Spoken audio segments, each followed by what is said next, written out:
A deal in the desert that proponents say heralds the end of the age of oil. All 198 nations present at the COP28 climate summit in Dubai signed up to the final deal. For the first time, the agreement calls on all countries to transition away from fossil fuels, the main driver of climate change.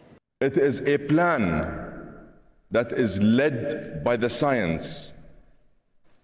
It is a balanced plan that tackles emissions, bridges the gap on adaptation, reimagines global finance, and delivers on loss and damage. Many delegates welcomed the agreement after 2 weeks of hard-fought negotiations. Everybody here should be pleased that in a world of Ukraine and the Middle East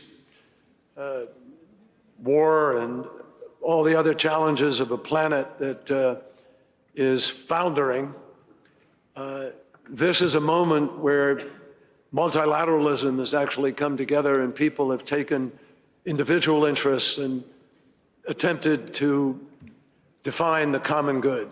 More than 100 countries had lobbied for stronger language to fully phase out fossil fuels. But oil-producing states, led by Saudi Arabia, argued that the world can slash emissions without shunning specific fuels.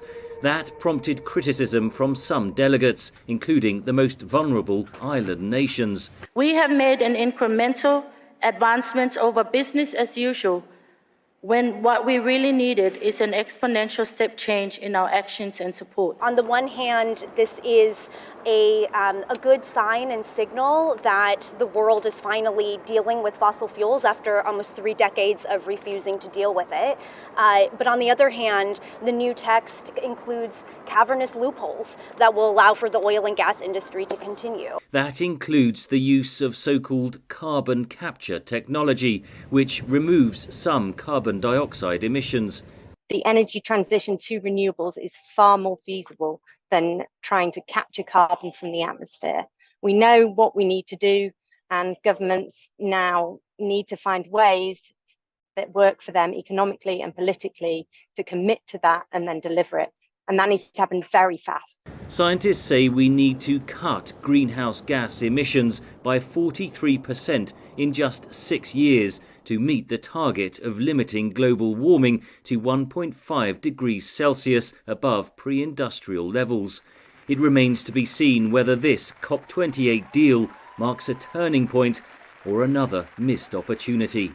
Henry Ridgwell, VOA News, London.